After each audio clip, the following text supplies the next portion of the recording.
وذروا الحق هو المعنى الذي فيه وتمضون الحساب.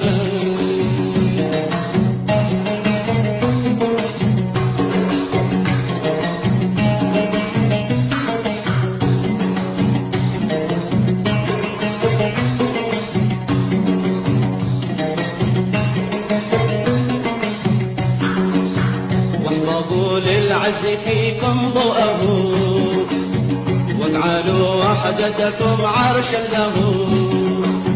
واحفظوا للعز فيكم ضوءه